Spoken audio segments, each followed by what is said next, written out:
Praise the Lord. Welcome to journey with Jesus. ప్రియులారా, రెండవ రాకడ మేము నమ్మము అని చెప్పేవారి కోసము ఈ వీడియో చేయడం జరిగింది. కాబట్టి ఖచ్చితముగా ఆఖరి వరకు చూసే ప్రయత్నం చేయండి. కామెంట్ సెక్షన్ లో ఖచ్చితంగా మర్చిపోకుండా Jesus Christ is coming soon, Jesus Christ is coming very soon అని కామెంట్ చేయడం మర్చిపోకండి. వీడియోని లైక్ చేయండి. అలాగే ప్రతిరోజు సాయంత్రం 5 గంటలకు ఒక రాకడ వర్తమానంతో మీ ముందుకు వచ్చే ప్రయత్నం మేము చేస్తా ఉన్నాము. మీరు మిస్ అవ్వకూడదంటే ఇటువంటి కంటెంట్ ఖచ్చితంగా ఛానల్ను సబ్స్క్రైబ్ చేసుకోండి. అయితే పిల్లల యొక్క విషయంలోనికి మనం వెళ్ళినట్లయితే చాలా మంది ఈ రోజుల్లో వితండవాదము చేయటము మనకి కనిపిస్తుంది. వారు ఏం చెబుతా ఉన్నారంటే యేసుక్రీస్తు ప్రభుల వారి రెండవ రాకడం ఏంటి, అది మరలా యేసు రావటం ఏమిటి, ఇదంతా కూడా ట్రాష్ అని చాలా మంది వాదిస్తూ ఉన్నారు. ఎందుకంటే మనము రెండవ రాకడం గురించి అనేకమైన వీడియోస్ చేస్తా ఉన్నాం.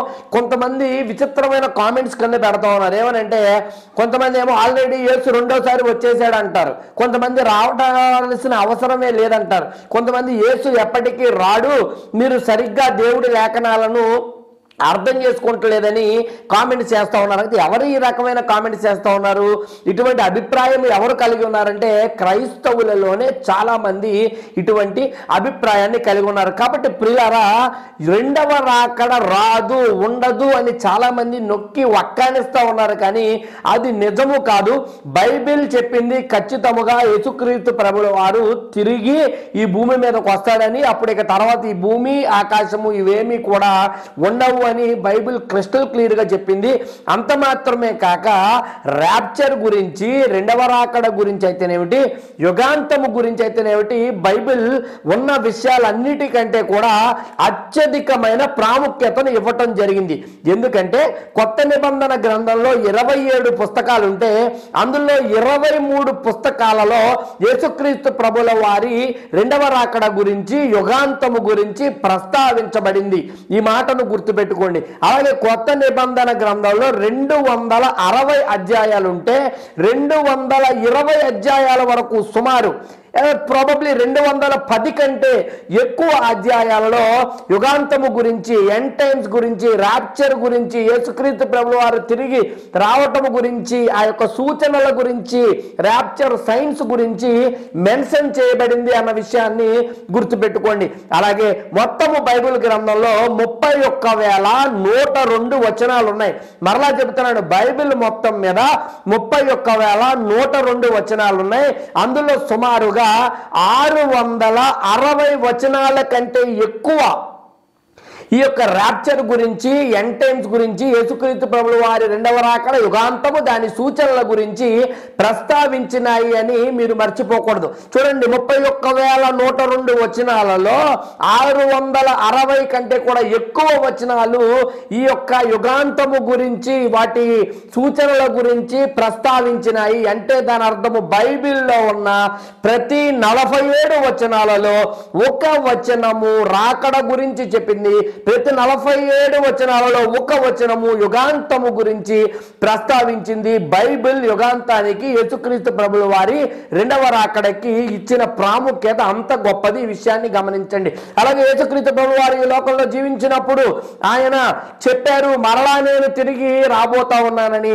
అలాగే రాకడకు సంబంధించిన అనేక సూచనలు ఆయనంతటా ఆయన తన నోటితో తాను శిష్యులకు వివరించటమే జరిగింది. అంత మాత్రమే కాదు, ఆ మాటలు విన్న శిష్యులు, యేసుక్రీస్తు ప్రభుల వారితో జీవించిన వారు, కలిసి నడిచిన వారు, కలిసి భోంచేసిన వారు, ఆయనతో కలిసి పడుకున్న వారు, ఆ శిష్యులందరూ కూడా తర్వాతి కాలంలో ఆయన మరలా తిరిగి వస్తాడు అన్న విషయాన్ని ప్రకటించారు అన్న విషయాన్ని మనము మర్చిపోకూడదు. కొత్త నిబంధన మాత్రమే కాక పాత నిబంధన ప్రవక్తలలో అనేకులు, మోషే వంటి వారు, దానియేలు వంటి వారు, దావీదు వంటి వారు, ఇర్మియా వంటి వారు, యోబు వంటి వారు, యెషయా వంటి వారు, వీరందరూ కూడా ఈ రెండవ రాకడ గురించి అయితేనేమిటి, యుగాంతము గురించి అయితేనేమిటి, వాటి సూచనల గురించి అయితేనేమిటి మాట్లాడారు, ప్రస్తావించారు, ప్రచారము చేశారు. కాబట్టి ప్రియులారా, ఈ రెండవ రాకడ అనేది పుక్కిట పురాణము కాదు, ఇదేదో కథా వస్తువు కానే కాదు, కానీ యాక్చువల్ గా త్వరలో సంభవించనయున్న నిజ రూపము అని మీరు జ్ఞాపకం చేసుకోండి.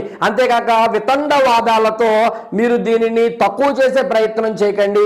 మీరు దేవుని దృష్టిలో తక్కువ అవ్వకూడదు అన్న ఉద్దేశంతోనే ఈ మాటలు నేను మీకు చెప్తా ఉన్నాను. అయినా చాలా మంది ఇప్పటికీ వాదిస్తారు, నాకు తెలుసు రాకడ లేదు లేదు లేదు. సరే అండి, ఒప్పుకున్నాం, రాకడ లేదు అని ఒప్పుకున్నాం. వీరు ఎటువంటి వారు అనుకున్నారు?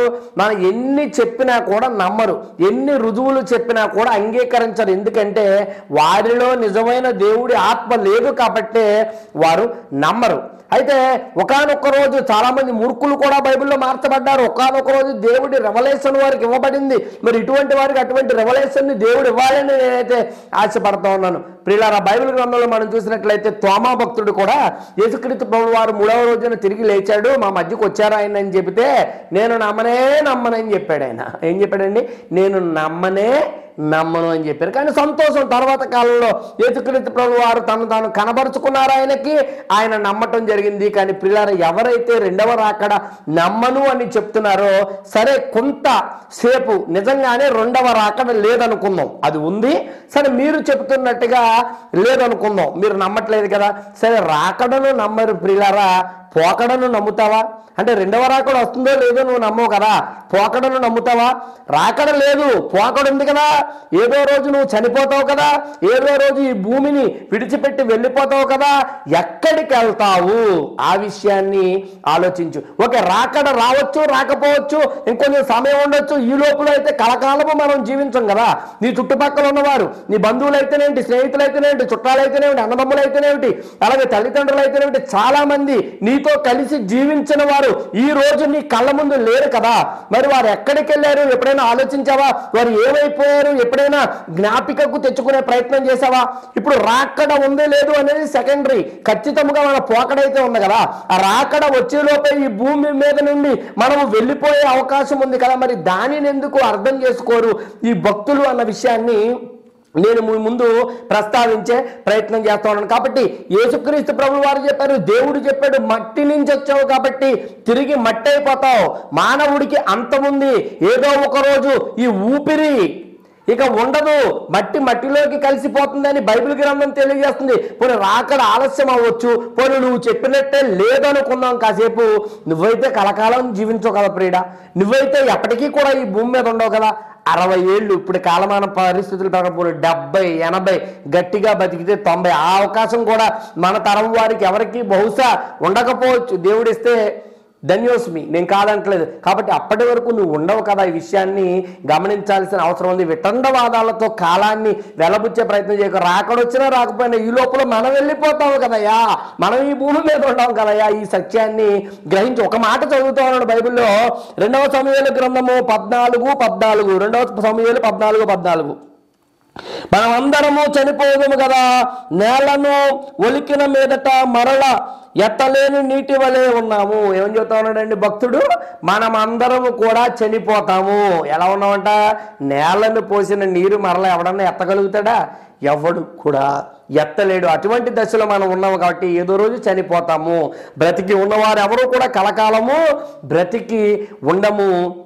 ఈ సత్యాన్ని గమనించవలసిన అవసరం ఉంది. చాలామందికి జ్ఞానం ఎక్కువైపోయి కొట్టుకుంటారండి. నిజం చెప్పాలంటే జ్ఞానం ఎక్కువైనా కూడా ప్రమాదం. వారు ఏమైనా ఆలోచన చేస్తూ ఉన్నారంటే, బైబిల్ పండితులు అందరూ వేస్ట్, ఈ కామెంటరీస్ అందరూ వేస్ట్, లేకపోతే ఎవరెవరైతే దైవభక్తులు ఉన్నారో పురాతన కలవరాలు అందరూ వేస్ట్, నాకే బాగా తెలిసిపోయింది బైబిల్, నాకే అన్నీ వచ్చేసినాయి అని ఒక భ్రమలో వారు ఉంటారు. కానీ అది జ్ఞానము కాదు, అజ్ఞానం అని తెలుసుకోండి. నిన్ను కాపాడలేని జ్ఞానము నీకెందుకు అని మీరు ప్రశ్నించుకోండి. సొలొమోను తన బ్రతుకున్న దినముల్లో ప్రకటిస్తానే ఉన్నాడు, అంతా వ్యర్థము వ్యర్థము వ్యర్థము అని ప్రకటిస్తానే ఉన్నాడు. ఏం ఉపయోగం ప్రియులారా? అతని జ్ఞానము వ్యర్థమో అని ప్రకటిస్తూ ఉన్నాడు. చివరికి తన జీవితాన్నే వ్యర్థం చేసుకున్న భక్తిహీనుడిగా సొలొమోను మారిపోయాడు. కాబట్టి సొలొమోనుని రక్షించలేని జ్ఞానము సొలొమోనుకి ఎందుకు? సొలొమోనుని నిలబెట్టలేని ఆ జ్ఞానము సొలొమోనుకి ఎందుకు? కాబట్టి చాలామంది మీలో ఆలోచన చేస్తూ ఉన్నారు, నాకు జ్ఞానం అధికమైపోయింది అంటూ ఉన్నారు. కాబట్టి ఆ జ్ఞానంలో నుండి వెర్రితనం వచ్చి వితండవాదము చేసి రెండవ రాకడ లేదు లేదు లేదు అని వక్కానిస్తూ ఉంది. ఇది సరైన పద్ధతి కాదు. ఖచ్చితంగా మన రాజు, మన రక్షకుడు ప్రభు అయిన యేసుక్రీస్తు ఒకరోజు ఈ లోకానికి రాబోతా ఉన్నాడు. ఖచ్చితంగా విశ్వసించండి. బైబిల్ నొక్కి వక్కానించింది, ఎంత ప్రాముఖ్యతనిచ్చిందో కూడా నేను మీకు చెప్పటము జరిగింది. అంతేకాదు డాక్టర్ రెక్స్ జి బెక్ అనే వ్యక్తి, డాక్టర్ రెక్స్ జి బెక్ అనే వ్యక్తి ఒక పుస్తకాన్ని రాయటం జరిగింది. 663 Bible verses about end times arranged in chronological order అని ఒక పుస్తకాన్ని కూడా భక్తుడు ప్రచురించాడు. రాకడ యొక్క ప్రాముఖ్యతను కూడా అతడు వివరించడం జరిగింది. అంత మాత్రమే కాక గత కాలంలో ఉన్న దేవభక్తులు ఎంతో మంది, ఏసన్న గారు లాంటి వారు, దేవదాసయ్య గారు లాంటి వారు, ఇంకా చాలా మంది, మనం పేర్లు చెప్పలేము, వందలాది మంది యేసుక్రీస్తు ప్రభువు వారు తిరిగి రాబోతా ఉన్నాడని ప్రకటించారు. బైబిల్ అన్ని అంశాల కంటే కూడా యుగాంతానికి, రాకడ సూచనలకు, ఎండ్ టైమ్స్ కి, ర్యాప్చర్ కే ఎక్కువ ప్రాముఖ్యతనిచ్చింది అన్ని విషయాల కంటే. ఈ సత్యాన్ని గమనించండి. మీరు సరైన జ్ఞాన మార్గంలో నడవాలని దేవుడికి ప్రార్థన చేసుకోండి. మిమ్మల్ని రక్షించలేని జ్ఞానము మీకు అవసరం లేదు, అది ఉపయోగపడదు అని తెలుసుకుని సత్య మార్గంలో ముందుకెళ్లే ప్రయత్నము చేయండి. కాబట్టి ఖచ్చితంగా రెండవ రాకడ ఉంది, ఎప్పుడూ కూడా మీరు లేదని వాదించే ప్రయత్నం చేయకండి. దేవుడు మీ కన్నులు తెరుచునుగాక, సత్యాన్ని మీ ముందు తెరచడము చేయనుగాక. ఈ వీడియో చేసిన ధన్యవాదాలు. లైక్ చేయండి, షేర్ చేయండి, కామెంట్స్ రూపంలో చెప్పే ప్రయత్నం చేయండి. మానవ పరిచయం కోసం ప్రార్థించండి. దేవుడు మన దేశం దీవించునుగాక. ఆమెన్.